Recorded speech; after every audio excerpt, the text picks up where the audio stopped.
El título octavo de la Constitución de la República Bolivariana de Venezuela aborda lo que denomina la protección de la Constitución. En el capítulo segundo, lo que se va a llamar los estados de excepción. Comencemos pues por establecer qué son los estados de excepción, qué denomina la Constitución así.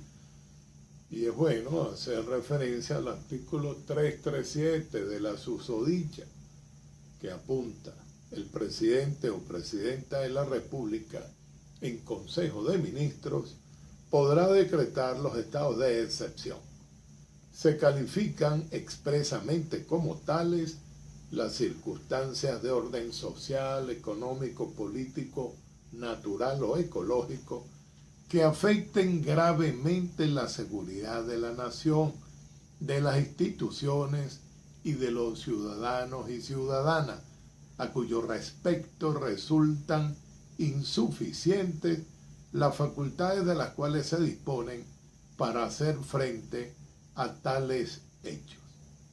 En tal caso, podrán ser restringidas temporalmente las garantías consagradas en esta Constitución, salvo las referidas al derecho, a los derechos a la vida, prohibición de incomunicación o tortura, el derecho al debido proceso, el derecho a la información y los demás derechos humanos intangibles.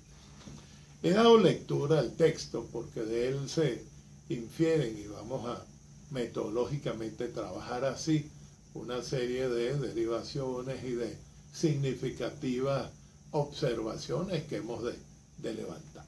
Primero que todo, la naturaleza política y jurídica que concentra, digamos, el instituto. Políticamente ahí hay una apreciación, ha hecho por supuesto largamente evidente que pudieran no reclamar ningún complemento, pues. Hay un terremoto, hay un cataclismo, hay un tsunami, por hablar de esas cosas pues con las que a veces los periódicos nos ilustran, verdaderas circunstancias excepcionales, y nos parece pues necesario, digamos, pensar demasiado que el gobierno, que el Estado, tiene que actuar rápidamente, que tiene que hacerlo con mucha fuerza, con mucha voluntad y eficazmente. En ese orden de ideas que se va inscribiendo ese instituto que en nuestra Constitución llamamos los estados de excepción. ¿Cómo manejar circunstancias excepcionales que afecten gravemente la vida de la República, de la nación, de la sociedad, de sus instituciones, de su economía eventualmente y por supuesto de su paz social, de su paz institucional, de la vida misma pues del país? Hay circunstancias que pueden soliviantar realmente, que pueden turbar, que pueden traducirse en molestias, más que molestias, en dificultades gruesas, como para la marcha normal, ordinaria, corriente de las instituciones y de la sociedad. Ha querido la Constitución ver allí la posibilidad de hacer llamado a ese instituto que llamamos los estados de excepción. Pongamos un ejemplo. Ese cataclismo que dije, pues debería provocar lo que también alguna doctrina deriva allí, digamos, en el gobierno un llamado a disponer de plenos poderes. En ese camino de los plenos poderes, la relación de poder y competencia que está en la Constitución establecida puede verse alterada. Pongo ese ejemplo para mejor comprensión. Pero volvamos al 337 de manera que no se nos enriquezcan mucho algunos elementos pues, que son concomitantes, y sigamos metodológicamente siguiendo la pauta que la Constitución marca. El 337 lo primero que nos dice es que hay una apreciación del señor presidente de la República en Consejo de Ministros que le puede dar lugar a que declare los estados de excepción. El asunto no queda allí, como veremos más adelante, va a trascender y va a ser llamado a otros poderes o a otros órganos del poder público. Pero no me quiero apurar demasiado, quiero dejar claro y preciso que el primero de los movimientos institucionales en el tránsito de los estados de excepción está a cargo del señor presidente de la República en Consejo de Ministros. Esto del Consejo de Ministros es realmente interesante, aunque parezca cuando leemos pues lo que es en Venezuela el Consejo de Ministros y la relación entre ministros y presidente, pues aunque no luzca demasiado significativo, pero marca un primer control. ¿Qué quiero decir con esto? Que un asunto tan sensible como el de los estados de excepción no lo maneja específicamente, únicamente, exclusivamente, excluyentemente ninguno de los órganos del poder público, sino que varios de ellos están llamados a concurrir para el manejo del asunto, para que no se produzcan abusos.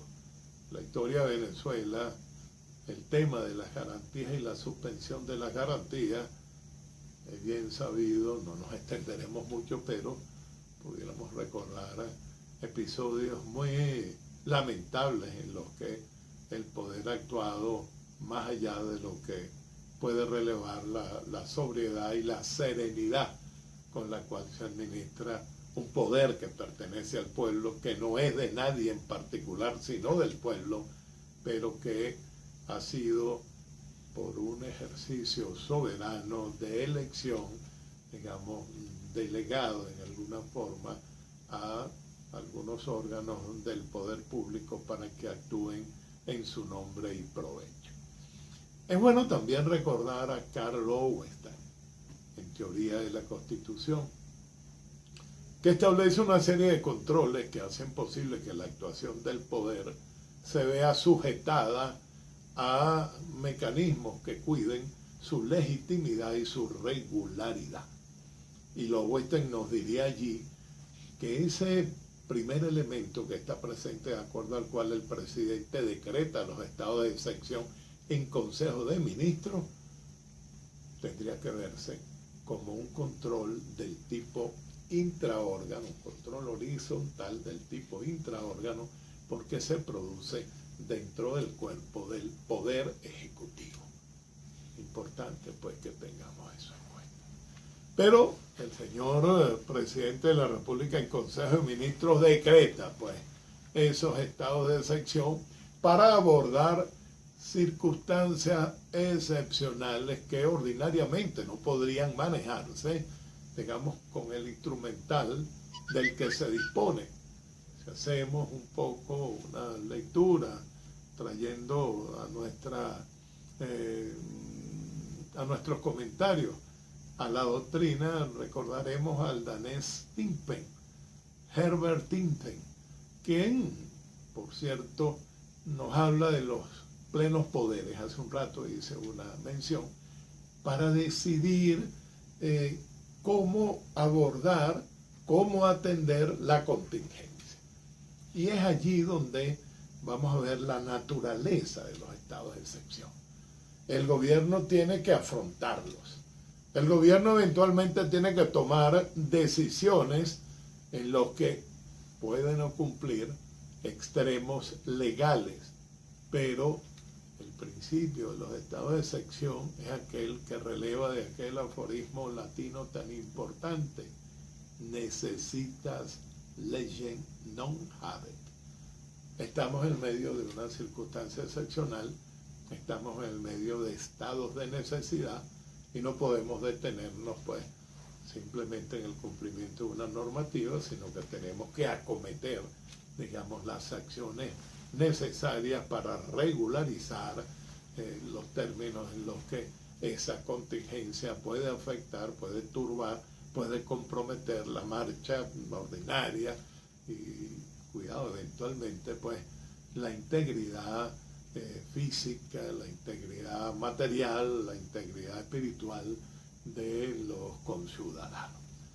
Entonces queda un poco eso primero claro. Pero, y aquí lo extraordinario, ha querido la Constitución del 1999, la Constitución de la República Bolivariana de Venezuela, manejar el asunto tratando de no, digamos, no alejar la fuerza de la constitucionalidad y en particular aquella que apunta a la salvaguarda, al garantismo de los derechos humanos, inclusive en el tratamiento, que ya sabemos es excepcional, extraordinario, de los estados de excepción.